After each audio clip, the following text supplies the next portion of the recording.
다 함께 기도하심으로 7월 30일 엎드림 새벽 예배를 하나님 앞에 드리겠습니다. 언제나 변함없으신 사랑으로 늘 저희를 돌보아 주시는 좋으신 하나님 아버지, 오늘 이 새벽에도 오직 주님의 은혜를 구하며 주의 귀한 자녀들이 주 앞에 엎드리며 나아갑니다. 이 시간 성령으로 우리와 함께하여 주시사 우리가 오늘 하루 또 우리의 앞으로의 인생 가운데 주님께서 원하시는 그 뜻을 발견하게 하시고 또한 그 뜻대로 살아갈 수 있도록 저에게 힘과 용기를 더하여 주시옵소서. 감사드리며 예수님의 이름으로 기도드립니다. 아멘. 다 함께 찬송가 208장 찬양하겠습니다.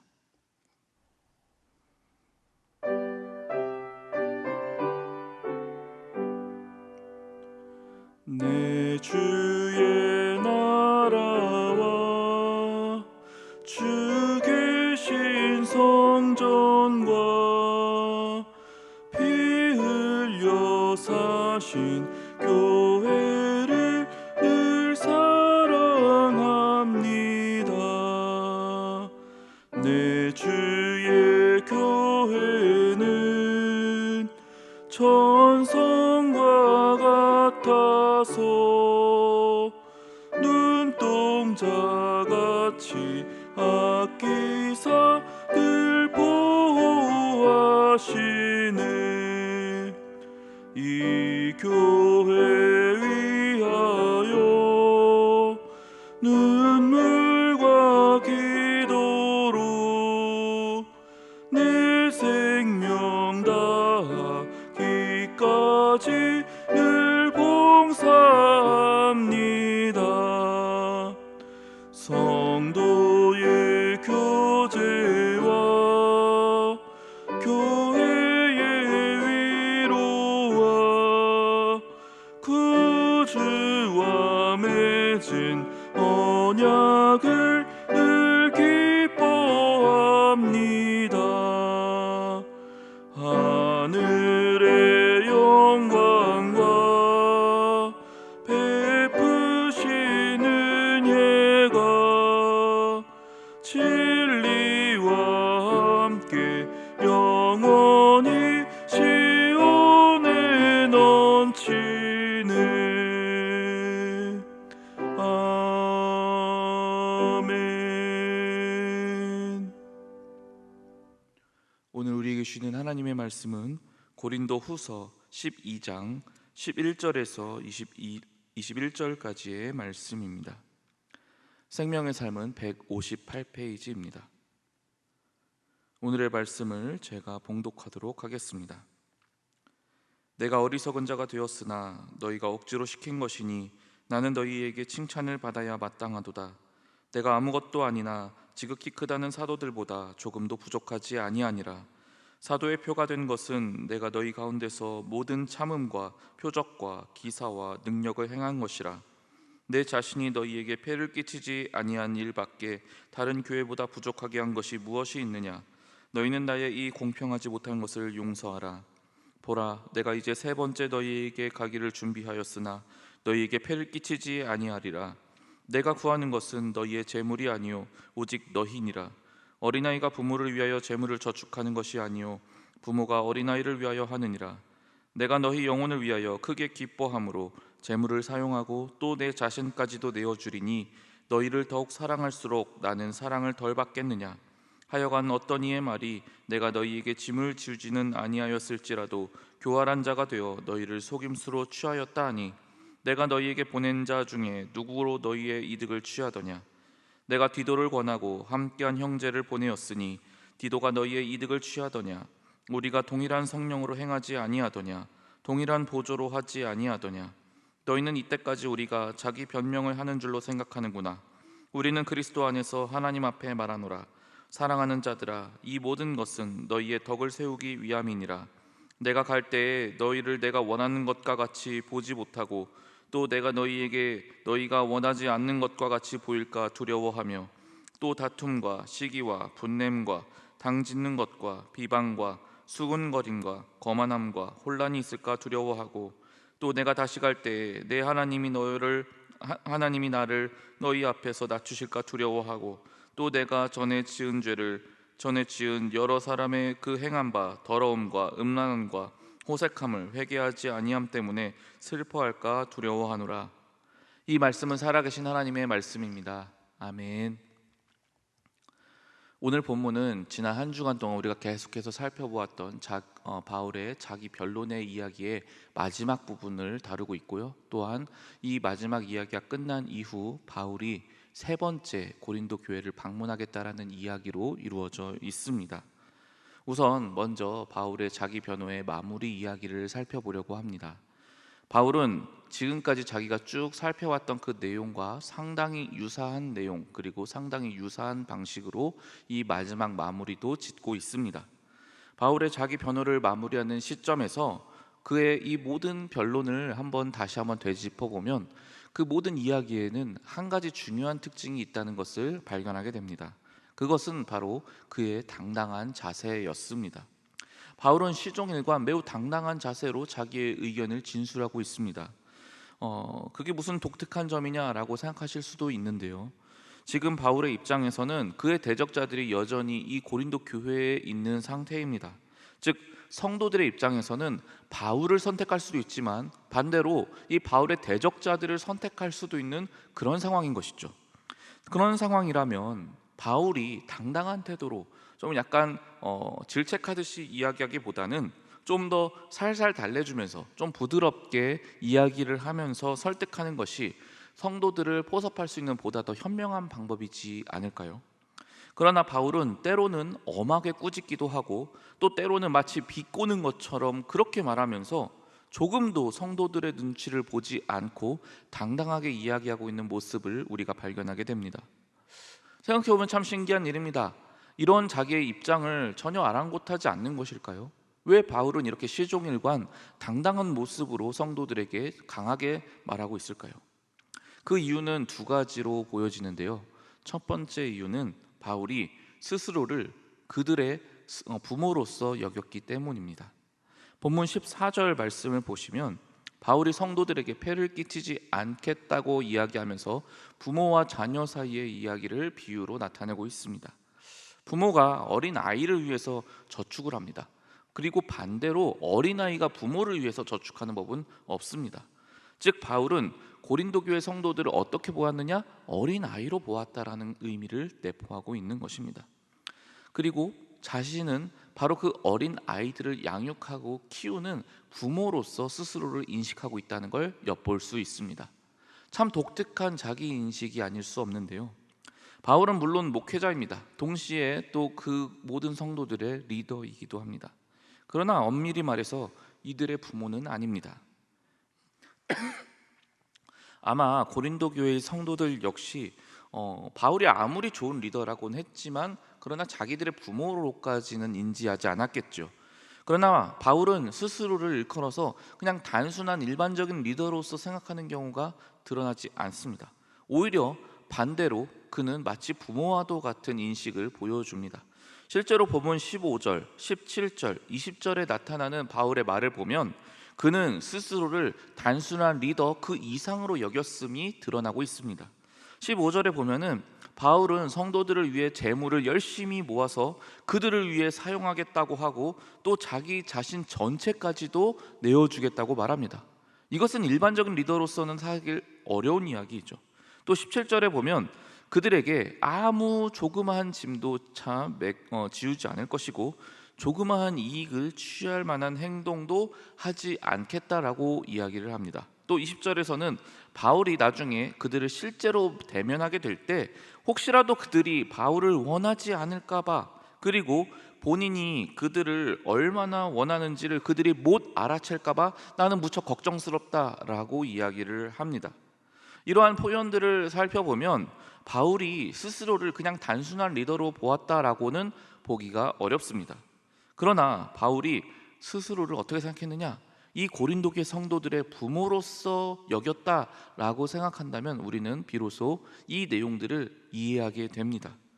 세상에 어느 부모가 자기 자식의 잘못을 지적하는데 그 자식의 눈치를 보면서 이야기하는 부모가 어디 있겠습니까? 리더가 팔로워에게 자신의 재물을 주는 것, 그것은 어색한 모습입니다. 그러나 부모라면 자신의 전 재산을 자녀를 위해 어린 자녀에게 줄 수도 있을 뿐더러 자기 자신의 전체를, 재물을 뛰어넘는 그 모든 것들을 자녀를 위해서 준다. 그래도 우리는 충분히 이해할 수 있습니다. 왜 그렇습니까? 부모와 자식 사이는 그런 관계이기 때문입니다. 그렇게 보면 왜 그토록 바울이 긴 변론을 하면서까지 이 고린도 교회 성도들을 포기하지 않았는지도 이 자녀와 부모의 관계로서 볼 때 비로소 이해가 됩니다. 실제로 바울은 고린도 성도들에게 이미 자신을 이렇게 소개했습니다. 고린도전서 4장 15절 말씀을 제가 읽어드리겠습니다. 그리스도 안에서 일만 스승이 있으되 아버지는 많지 아니하니 그리스도 예수 안에서 내가 복음으로써 너희를 낳았음이라. 아멘. 여러분, 세상에 있는 수많은 교회는 그 교회들 안에 각각 스스로를 선생이라고 자처하는 분들이 참 많이 있습니다. 이들은 때로는 성경을 가르쳐주고 또 여러 가지 진로나 또는 앞길을 우리가 어떻게 걸어가야 될지를 지도해 주기도 합니다. 그러나 교회가 그렇게 많고 또 리더 자리에 있는 사람들이 그렇게 많을지라도 스스로를 부모라고 말할 수 있는 사람은 거의 없습니다. 이 둘 사이에는 명백한 차이가 분명히 존재합니다. 그리고 바울은 자신이 다름 아닌 복음으로써 내가 너희를 낳았다, 내가 너희들의 부모이며 아버지다 라고 분명하게 선언하고 있습니다. 그러므로 내가 너희들의 아버지이기 때문에 너희들이 잘못된 이들에게 휩쓸려지는 것을 내가 그냥 두고 볼 수가 없다. 내가 가장 적극적인 방법으로 너희들이 더 이상 끌려가지 않도록 개입하겠다라는 것을 우리가 짐작하게 됩니다. 그리고 바울은 말로만 자기가 아버지다, 부모다 이렇게 이야기한 것이 아닙니다. 그는 자신의 삶을 고난과 괴로움으로 가득 채우면서 그의 삶을 통해서 그가 이들을 얼마나 부모로서 대했는지를 입증하고 있습니다. 그랬었던 바울이었기 때문에 그토록 당당하고 강하게 이 성도들에게 권면할 수 있었던 것입니다. 그리고 또 한 가지 바울이 당당했었던 또 다른 이유가 있습니다. 그것은 그가 언제나 스스로를 하나님 앞에 서 있는 존재로서 보았다는 사실입니다. 본문 19절을 보면 바울은 이 자기 변론을 마무리하면서 이것을 절대로 내가 무슨 변명을 하는 것처럼 오해하지 말아라 라고 이야기를 합니다. 그렇다면 이것은 도대체 무엇이냐? 바울이 말하기를 자신은 하나님 앞에 서 있다고, 하나님 앞에서 말하고 있는 중이라고 이야기합니다. 또 동시에 바울은 자신이 하나님 때문에 너희들의 덕을 세우기 위해서 내가 이렇게 긴 변론을 했다라고 주장하고 있습니다.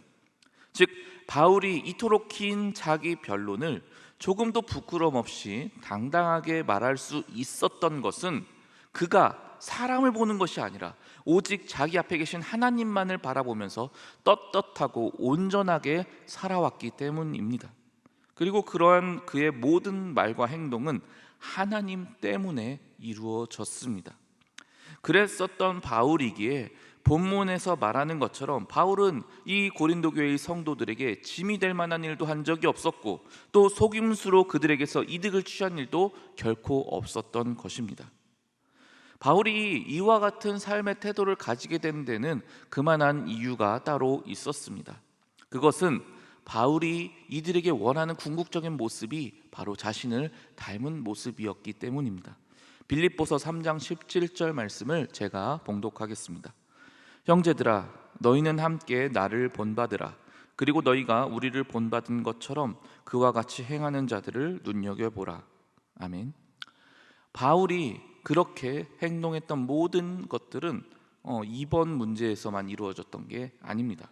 그는 그의 평생에 항상 같은 태도를 견지하고 있었습니다.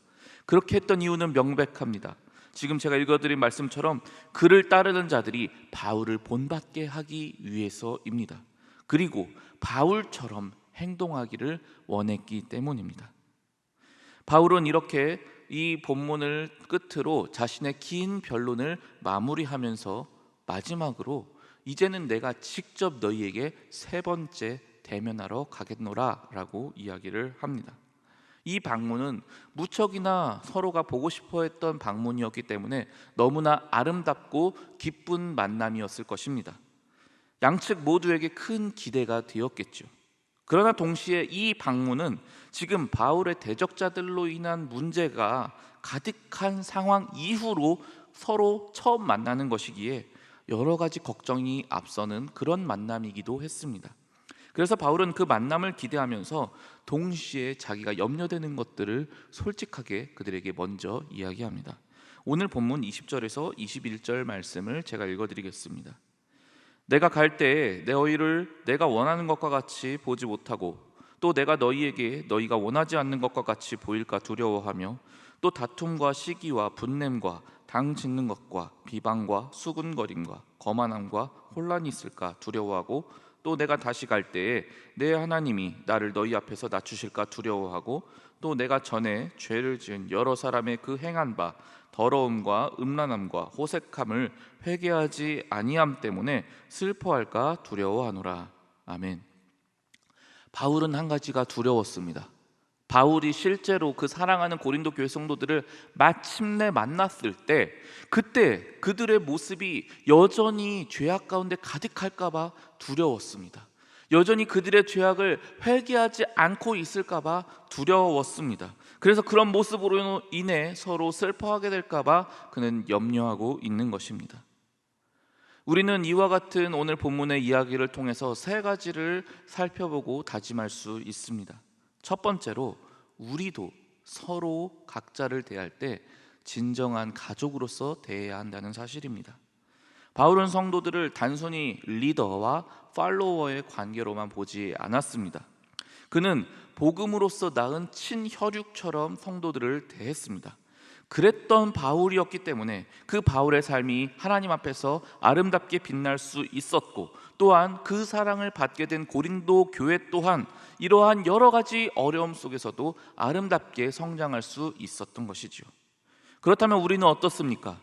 우리 각자도 서로에게 있어서 진짜 가족 관계라는 사실을 우리는 기억해야 합니다. 왜 우리가 가족입니까? 예수님이 그렇게 말씀하셨기 때문입니다. 마태복음 12장 48절에서 50절 말씀을 제가 읽어드리겠습니다. 말하던 사람에게 대답하여 이르시되 누가 내 어머니이며 내 동생들이냐 하시고 손을 내밀어 제자들을 가리켜 이르시되 나의 어머니와 나의 동생들을 보라. 누구든지 하늘에 계신 내 아버지의 뜻대로 하는 자가 내 형제요 자매요 어머니이니라 하시더라. 아멘. 예수님은 이미 저와 여러분 모두가 서로 진정한 형제 자매가 되었다, 우리야말로 진정한 가족이다 라고 선언하셨습니다. 물론 우리 안에는 실제 육체적인 피가 동일하게 흐르는 것은 아닙니다. 그러나 우리에게는 동일하게 예수의 피가 흐르고 있습니다. 우리는 모두 동일하게 하나님을 아버지로 모시고 있습니다. 그러므로 우리는 모두 친형제요 친자매입니다.